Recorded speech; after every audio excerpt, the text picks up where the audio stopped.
बिस्मिल्लाहिर्रहमानिर्रहीम। Hello viewers, अस्सलाम वालेकुम। मैं अपनी महक व्लॉग में आप सब लोगों को खुशामदीद कहती हूँ। मैं अपनी वीडियो का आगाज़ इस दुआ और अल्फाज के साथ शुरू करती हूँ कि खुश खुश रहा करें, परेशान होने से कल की मुश्किल तो दूर नहीं हो सकती बल्कि आज का सुकून भी गायब हो जाता है। दुआ है रब्बे करीम से कि अल्लाह पाक आप लोगों को हर नागानी आफत, बला, मुसीबत, हासिदीन के असर से, बुग़्ज़ से और उनकी हर शैतानी चालों से महफूज रखे। मेरे जितने देखने वाले व्यूवर्स हैं और मेरे मुल्क पाकिस्तान को और मेरे घर को भी। ठीक है व्यूवर्स, आज मैं जो है आप लोगों के साथ शेयर करूंगी चिकन कौरमा की रेसिपी। ये मैं इधर प्याज मैंने फ्राई करने के लिए रख चुकी हूँ और मैं आज मेरी बेटी की बर्थडे थी तो मैं चिकन कौरमा तैयार करी थी, तो सोचा आप लोगों को ये इसकी रेसिपी जो है आप लोगों के साथ शेयर करती चलूँ। तो व्यूअर्स, ये आप लोगों ने ऐसे प्याज़ों को सबसे पहले फ्राई कर लेना है।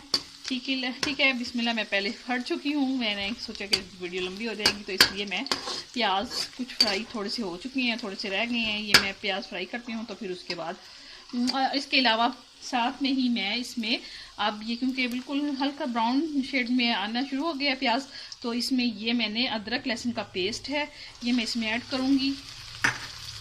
ठीक है, अदरक लहसुन का पेस्ट इसमें ऐड करके इसको भी फ्राई करना है व्यूअर्स। और इसमें बिल्कुल इसको ये रेडिश हो जाएगा तमाम प्याज और लहसुन अदरक, तो उसके बाद जो है फिर हम इसमें ऐड करते हैं दूसरी चीज़ें। व्यूअर्स, अब ये जो है इसमें मैं चिकन फ्राई करने लगी हूँ। प्याज तो हमारे रेडिश हो चुके थे और मैं थोड़ा सा इसमें ही इसी ऑयल में मैं ये चिकन को भी फ्राई कर लूँगी। ठीक है, इसको थोड़ा सा हल्का सा रोस्ट करना है। जब ये रेडिश हो जाएगी तो फिर इसमें हम दही और बाकी कौरमा मसाला ऐड करेंगे। ठीक है व्यूअर्स, अब ये जो है चिकन देखें, प्याज भी बिल्कुल रेडिश होना शुरू हो गई हैं और हमारा चिकन जो है वो भी फ्राई होना शुरू हो गया। इसमें मैंने जो अदरक और लहसुन का पेस्ट डाला था वो भी फ्राई हो गया है।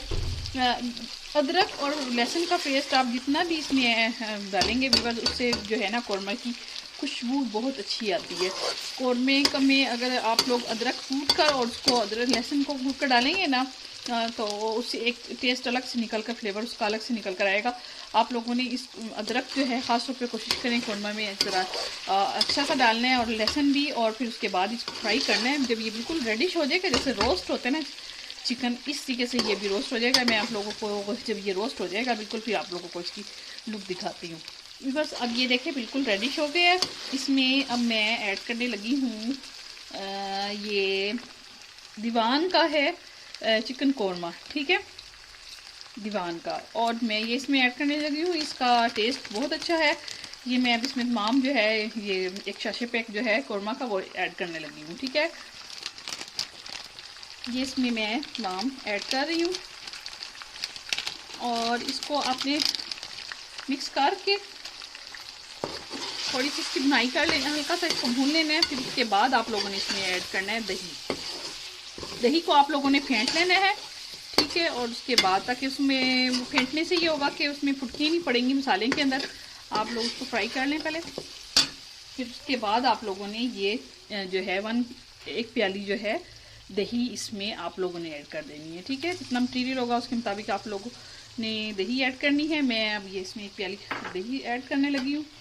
ठीक है, अब इसको मैं सिर्फ आप लोगों ने चिकन का में पानी नहीं बिल्कुल ऐड करना है, सिर्फ ये जो दही का है जो दही है इसी दही के पानी से आप जो है चिकन स्टीम करेंगे तो इससे देखिएगा इसका फ्लेवर कितना अच्छा आएगा। ये सिर्फ आप लोगों ने इसी में स्टीम इसको देनी है और इसको इसी में चिकन को गलाना है। आखिर में जब भुनाई इसकी हो जाएगी तो फिर आप इसमें थोड़ा सा हल्का सा जो है पानी लगा लीजिएगा ताकि इसकी ग्रेवी थोड़ी सी हल्की सी पतली हो जाए, क्योंकि थिक ग्रेवी भी कौरमे में अच्छी नहीं लगती। न वो दरमियानी हो, ना ज़्यादा पतला हो, ना ज़्यादा वो हो गाढ़ा हो। तो ये है कि ये दरमियानी इसमें इसकी बिल्कुल लाइट सी आप लोगों ने इसकी आग कर देनी है और फिर उसके बाद इसको आप लोगों ने स्टीम पे हल्का सा पकाना है। ठीक है, और ये चीज़ हमारा कौरमा तैयार हो जाएगा। मैं अभी इसके लिए अब हरी मिर्ची और हरा धनिया भी काट कर रखती हूँ। ठीक है व्यूअर्स, ये कोरमा रेसिपी जो है हमारी तैयार है। कोरमा बिल्कुल तैयार है। आप लोगों ने मेरी वीडियो को लाइक भी करना है, सब्सक्राइब भी करना है, बेल आइकन के बटन को प्रेस भी करना है। अब मुझे इजाज़त दीजिए। अल्लाह हाफिज़। इस दुआ के साथ कि अल्लाह पाक आप लोगों को, मेरे घर को और मेरे मुल्क पाकिस्तान को अपने ज़माने